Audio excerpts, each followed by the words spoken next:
Bonjour, alors il ne me reste qu'un seul cahier sous les mains, donc je vais vous montrer avec ce cahier-là. Il y a une fiche qui ressemble à celle-ci. Alors celle-ci c'est avec les lettres en cursive, je faisais une autre vidéo avec. De l'autre côté il y a les lettres en capitale et vous normalement, la plupart, vous avez une fiche avec d'un côté plein de petits signes graphiques, pourquoi pas pour décorer tout un tas de choses, et de l'autre côté comment former les chiffres. Alors du coup je me suis dit que sur le cahier qui me reste, j'allais le faire également. Alors on va commencer déjà par le 0. Donc en fait on part du haut et on va toujours vers la gauche. On descend, on touche la ligne, on remonte. Donc vous pouvez tout à fait montrer cette vidéo en même temps aux enfants et on peut y aller en même temps ensemble.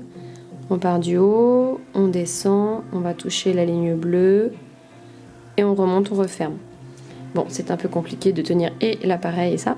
Ensuite, j'avais fait normalement une plus petite ligne. Donc, entre les deux petites lignes, entre la ligne violette et la ligne bleue. Donc, même principe. Ensuite, pour le 1, c'est en un seul geste. En fait, le principe de l'écriture, en tout cas tel que je l'apprends aux enfants, c'est lever le moins possible le crayon. Donc, écrire le plus fluidement possible, le plus rapidement possible. Donc, on part ici. On part du milieu de la ligne. Très oblique. Pointe, je redescends tout droit et je touche la ligne bleue. Même chose pour l'autre. 2. Alors là, je pars du milieu, pas du milieu. En tout cas, un arrondi, je touche la ligne. Je repars en oblique par ici. Pointe et le pied du 2. Je n'ai pas levé mon crayon. Les seuls pour lesquels je vais lever mon crayon, c'est le 4 et le 7. Donc 2. Ensuite, le 3. Je pars du haut et on commence comme un 2, comme ceci. Donc un gros ventre, j'arrive au milieu de la ligne et un deuxième gros ventre. Après il y a la ligne des petits. Voilà. Alors vous verrez que parfois les enfants ils font leur chiffrer leurs lettres dans le sens, pas dans le bon sens. Ce qu'on appelle en miroir. Le miroir va se corriger, ça peut prendre du temps, ça peut aller jusqu'au CE1 à peu près. Donc pas d'inquiétude, il faut juste refaire, se réentraîner, vraiment bien observer. Bien observer sur la fiche et les modèles. Alors le 4, on part de la ligne violette, un trait oblique, un trait horizontal, on lève et le pied du 4 pour qu'il tienne debout. Il y a une autre version, sauf que moi je la connais pas bien. Oui, il y a une autre version qui serait celle-ci.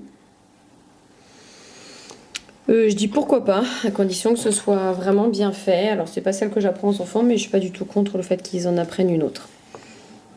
Le 5, il y a deux manières de faire. Alors, moi, j'ai appris celle-ci. Donc, je descends le gros ventre comme un 3.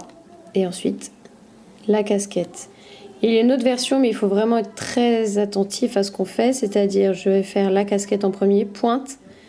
Je descends très vertical jusqu'au milieu de la ligne et le gros ventre. Peu importe la manière, tant que de ce côté-là, ça reste bien pointu à cet endroit-là. Ensuite, numéro 6. Alors, le 6. Donc, je pars du haut de la ligne.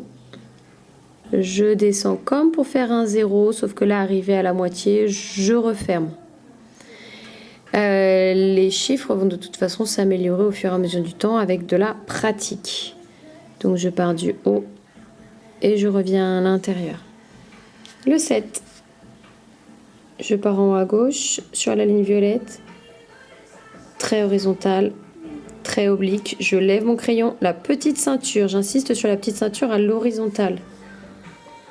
Je vous le remontre en petit, ici, et voilà.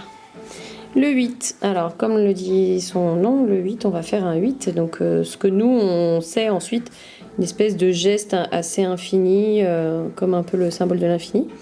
Donc je pars en haut, je commence comme un S. Au démarrage, ça fait comme un S. Et en fait, après, je vais refermer. Je repasse au milieu et je referme. Merci de ne surtout pas laisser le côté, je fais un rond et j'en fais un autre en dessous. On est bien d'accord que là, ça ferait deux gestes différents. Et là, l'idée, c'est de faire de la fluidité. Donc, je refais, je pars du haut, je descends vers la gauche, je croise, Je repars vers la gauche, je remonte, je croise au milieu et je referme. Après, vous pouvez utiliser les symboles, les mots que vous le souhaitez, aucun problème. Le 9. Je pars en haut, un peu au milieu. Enfin, je pars un peu comme... Là, on va démarrer un peu comme un C.